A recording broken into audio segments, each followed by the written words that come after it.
A advocacia hoje vive sob uma pressão muito grande, que é aqui em São Paulo, em outros estados é diferente. Mas aqui em São Paulo, a demora de solução dos processos, o que torna muito difícil a vida dos advogados, até do ponto de vista pecuniário, mas não só. Há um problema, por exemplo, que é a gente faz um trabalho hoje, interpõe um recurso, e durante o tempo necessário para a tramitação desse recurso, que é tão longo, acontece a modificação da lei, a modificação da jurisprudência, que acaba prejudicando a tese que o advogado desenvolveu no trabalho dele. Então, essa demora representa uma pressão de dois lados. Uma sobre o próprio caso e outra em relação ao advogado, porque, frequentemente, o advogado convenciona honorários dos quais uma parte, às vezes maior, às vezes menor, é devida ao término do processo. E, então, se o processo demora muito para terminar, então a situação do advogado fica muito difícil. E, além disso, há uma demora muito grande nos processos que faz com que, por exemplo, uma pessoa como eu, com a minha idade, tenho 77 anos, conforme eu disse, e eu não posso pegar hoje o começo de um processo. Tanto que o meu trabalho hoje é a formulação de recursos ou pareceres, coisas assim pontuais. Porque se eu pegar hoje um processo para fazer uma petição inicial ou uma contestação, eu tenho certeza que o tempo que me resta de vida, por mais otimista que eu seja, não será suficiente para ir até o fim de um processo. Então, essas coisas prejudicam a advocacia. Uma outra coisa que prejudica a advocacia também é o nível cada vez mais fraco das faculdades de Direito, que resulta de dois fatores. O primeiro é um número excessivo de faculdades que impede que existam professores eficientes. Eu não posso ter um número de professores capazes que seria exigido pelo número de faculdades de Direito que nós temos. Eu moro aqui na Rua Piauí, só à minha volta tem duas faculdades. Uma que é a FAAP e outra que é da Mackenzie. Quer dizer, 500 metros que eu ando e eu vou encontrar uma ou outra dessas faculdades.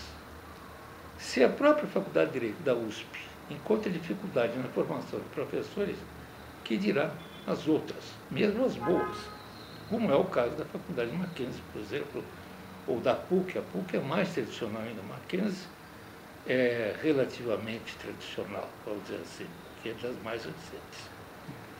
Então, a formação do advogado fica deficiente. E isso prejudica o nível do trabalho dos advogados e, portanto, da advocacia de um modo geral.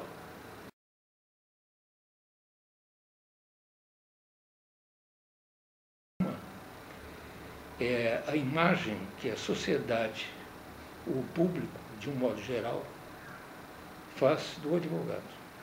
E há outros problemas que o advogado enfrenta na sua própria profissão. Em relação ao que o povo, de um modo geral, pensa do advogado, eu posso lhe dizer que o advogado é mal visto há milênios, sempre foi mal visto. Nos tempos antigos, até se eu voltar aos tempos de Roma, o advogado era mal visto. Ele sempre foi considerado pela sociedade como uma pessoa mentirosa, que mente para defender o seu ponto de vista. Além disso, que defende os criminosos e com isso prejudicaria a sociedade. Então, o advogado, de um modo geral, é mal visto. Eu me lembro que uma ocasião era presidente da Associação dos Advogados de São Paulo, o professor Miguel Reale Júnior.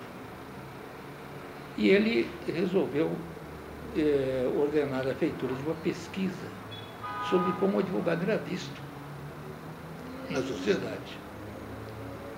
E o resultado foi que, a despeito de a gente viver numa ditadura naquele tempo,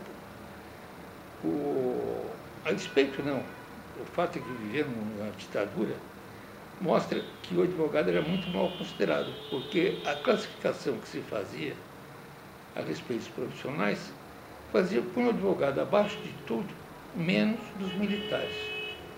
E os militares eram muito mal considerados pelo fato do regime. Então, os advogados só estavam acima dos militares, estavam abaixo de todas as outras categorias profissionais. Isso é velho como a sede brava, não é de agora.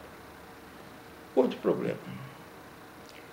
O advogado ser mal recebido, por exemplo, por cartorários ou por juízes. Aliás, também aí os problemas são um pouco diferentes. O problema dos cartorários, de excesso de filas, etc., essa coisa toda, está ligado a defeitos da organização judiciária e a falta de pessoas em número suficiente para atender os advogados. Então, eles ficam se acumulando, se cotovelando nos cartórios, o que, inclusive, representa um desprestígio para eles. Lembro-me que, quando eu comecei a advogar, era nos anos 50, ainda me formei em 58, 1958. Era comum os advogados irem ao fórum para acompanhar os seus processos. Ao contrário de hoje, os advogados não vão. Raramente vão. Quem vai são os estagiários. Mas naquele tempo anterior, como eu digo, os próprios advogados iam. Então era muito difícil dizer que os advogados eram maltratados. Não eram, porque eles conheciam o pessoal do cartório, conheciam o oficial do cartório. Então, eram bem tratados e respeitados de modo geral. Diante dos juízes, a situação é diferente, por dois motivos também diferentes. O juiz, normalmente, pelo fato de julgar os outros, ele se sente numa posição de superioridade. Isso é normal. E os advogados, por não terem uma boa formação, por terem uma formação deficiente, eles não sabem discutir ou apresentar uma causa para um juiz. Eles não têm altura cultural para enfrentar esse contato com os juízes. Então, frequentemente, o juiz não aprecia o trabalho do advogado, até porque o trabalho feito nessas condições não merece apreço, e o juiz mesmo se encarrega de proteger a parte que ele entende que tem razão. E o resultado final é que as partes ficam pensando, e os próprios juízes, ficam pensando que quem os defende é o juiz, não o advogado.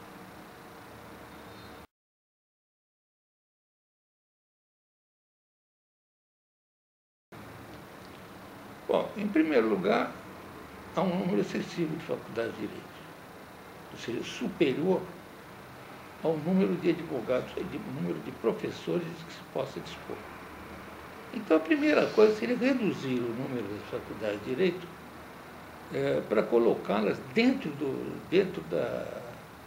dos limites do pessoal disponível para dar as aulas de direito corretamente, serem bons profissionais, enquanto professores, enquanto membros do magistério superior. Então, essa seria uma primeira forma de melhorar os cursos jurídicos. Outra forma seria fazer com que os professores das faculdades de direito mais antigos, professores que já são professores titulares, deem aulas para os alunos dos cursos do curso, para os alunos mais novos. E por quê? O costume é os professores mais antigos, mais experimentados, que fizeram, no caso das universidades estatais, esses professores passaram por vários concursos, por várias provas, e com isso não só adquiriram uma cultura, um nível cultural muito bom, como também se colocaram numa posição de poder fazer a crítica a outros professores, a crítica a outros juristas, a outros autores de direito. Não é isso que acontece. O que acontece é que, à medida que o professor sobe na vida acadêmica, ele acaba sentindo-se diminuído de dar aulas, por exemplo, para o primeiro ano da faculdade. Ou para o segundo ano, enfim, de um modo geral, as aulas do curso de graduação. Prefere ficar no curso de pós-graduação. Isso resulta disso um prejuízo muito grande, porque os alunos não têm, como professor, pessoas com capacidade crítica. Porque o professor mais novo tem medo de criticar os mais velhos. Então, esse problema é um problema, vamos dizer, estrutural, que realmente prejudica a formação do advogado. E não só de advogado, como de juiz, promotores, etc. Tanto que, hoje em dia, para se conseguir vencer um concurso da magistratura, os candidatos têm que fazer cursinho e têm que passar várias vezes por exames seguidos, sem conseguir ser admitidos ao Poder Judiciário.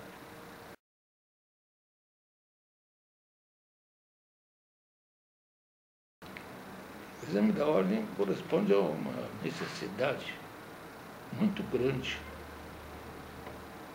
da melhoria do nível dos advogados e, portanto, da própria advocacia.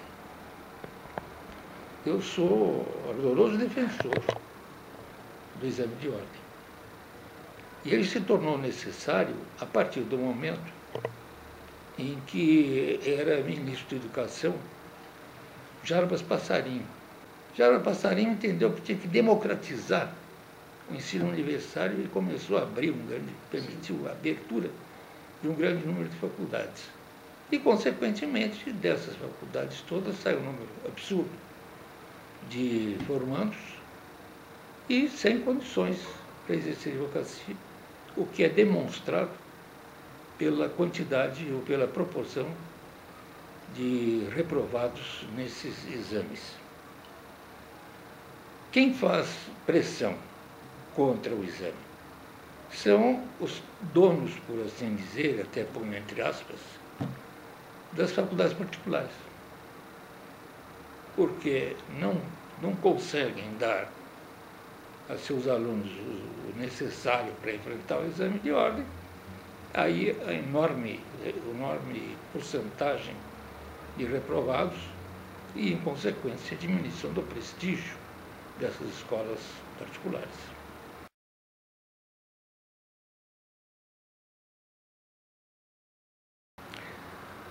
Olha, não é uma pergunta fácil de responder, porque, como eu lhe falei, o meu trabalho hoje não é assim um trabalho de quantidade de causas ou de processos. O meu volume de trabalho e, portanto, de contato com os advogados é realmente muito pequeno. Porque, como eu disse, eu trabalho em recursos, em pareceres, e isso tudo é feito sempre em número pequeno. Não dá para fazer esse trabalho em grande quantidade, até porque é impossível serem dados vários pareceres bons. Então, essa falta de contato com os advogados, de um modo geral, faz com que eu não tenha firmeza para dar essa opinião. Mas o que acontece? Há uma coisa que nós todos sabemos, que o nível ético deste mundo, por assim dizer, não só da advocacia, tem caído muito. A vontade de ganhar dinheiro tem falado mais alto. Então, eu não estranho que este fenômeno ocorra também na advocacia, porque é um fenômeno geral. a ética está realmente desvalorizada, depreciada. E há pessoas até que entendem que, se forem observar os princípios éticos, realmente não ganham dinheiro, que é falso.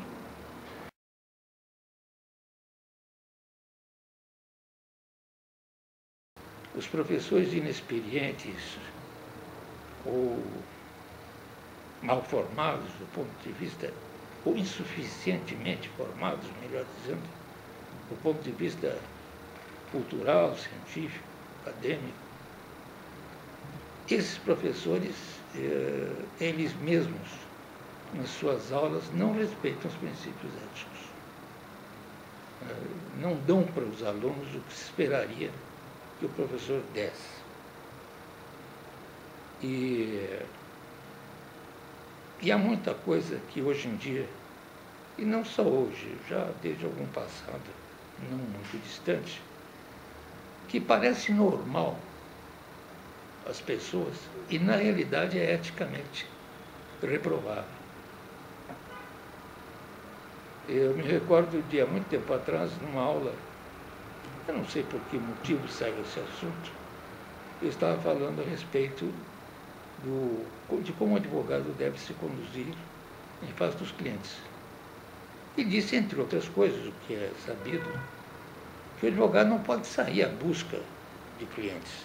Ele tem que esperar que o cliente venha procurá-lo a partir das informações que o cliente tem sobre ele, advogado. Então, quando terminou a aula, veio um aluno conversar comigo, dizendo que trabalhava num escritório de advocacia de um tio dele. Era um escritório de advocacia trabalhista. E que nesse escritório havia os chamados paqueiros, cuja função era ir lá junto da Justiça do Trabalho e assambarcar, reunir pessoas para irem para o escritório, antes de irem ao fórum trabalhista, para serem clientes, por assim dizer. E quando eu falei que isso era eticamente reprovado, ele levou um susto, porque todos os advogados que ele conhecia faziam isso. Isso já faz muitos anos, né? Não é de hoje. Isso é coisa bem antiga. Então, a má formação da pessoa leva a desvios éticos.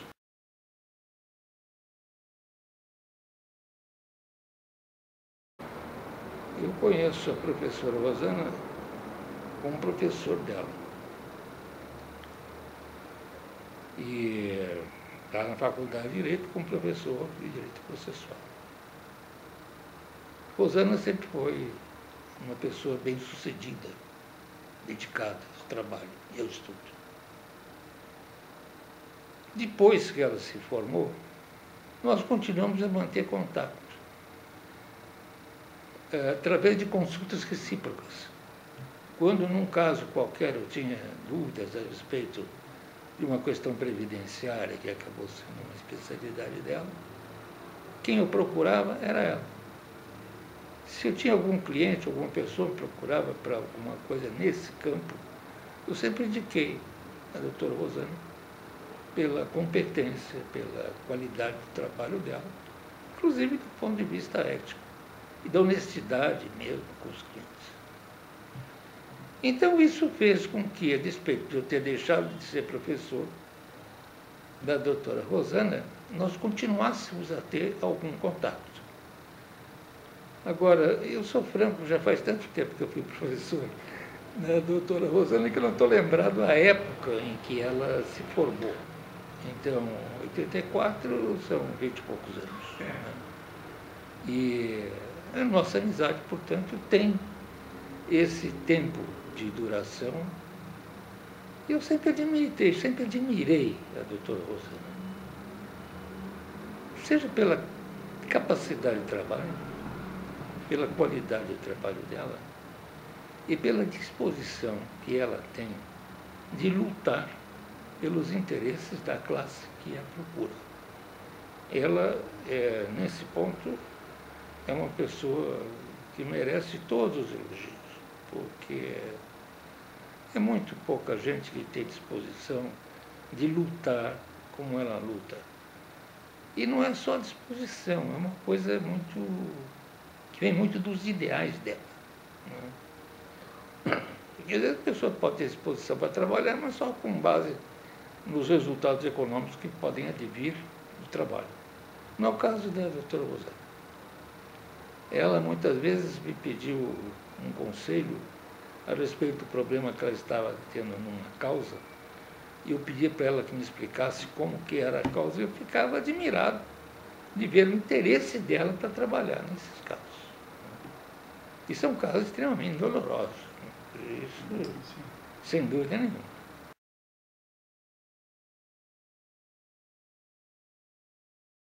Não, no tempo de estudante, as nossas relações eram muito relação de professor e aluno. Então, eram relações que se travavam no âmbito acadêmico. Então, nesse âmbito, ela ainda não mostrava, nem podia mostrar que fosse a guerreira que ela acabou sendo. Então, eu vim a conhecer esse lado da personalidade dela bem depois, quando ela se afirmou como advogada e começamos a ter esse contato recíproco. Né? Nos tempos de faculdade, não porque ela não fosse, ou porque não mostrasse a possibilidade de ser, simplesmente porque não era assunto das nossas conversas.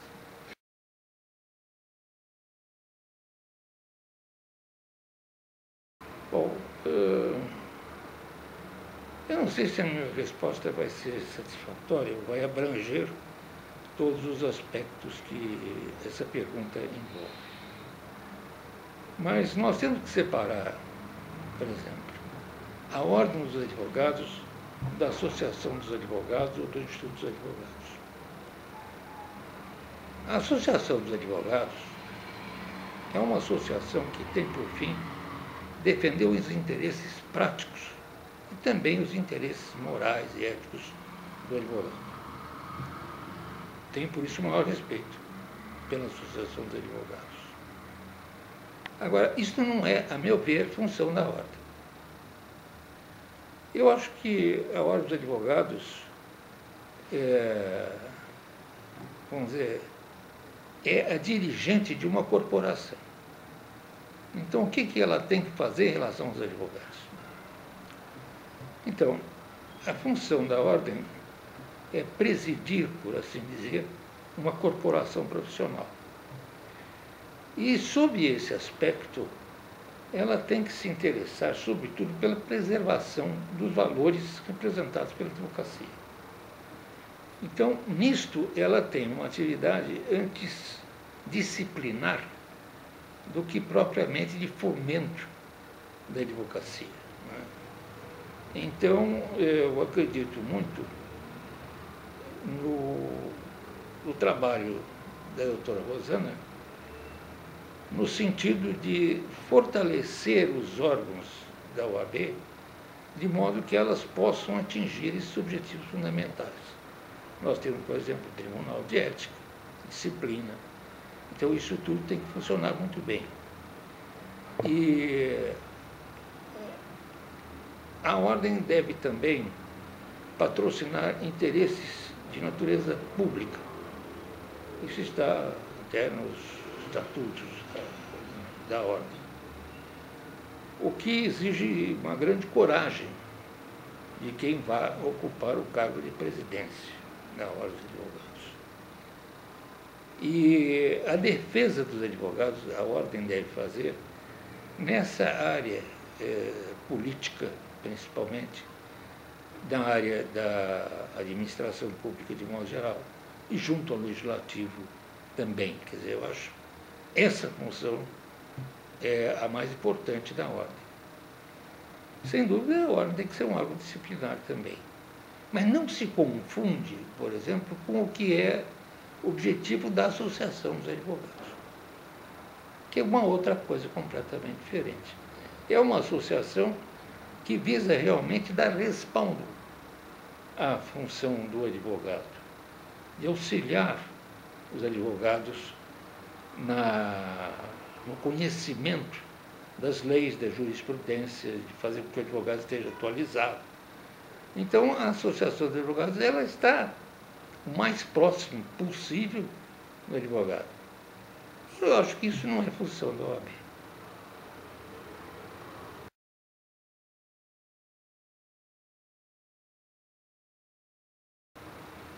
Recomendo, sem dúvida. Eu, francamente, não sei quem são os concorrentes dela, de modo que não posso fazer nenhuma comparação.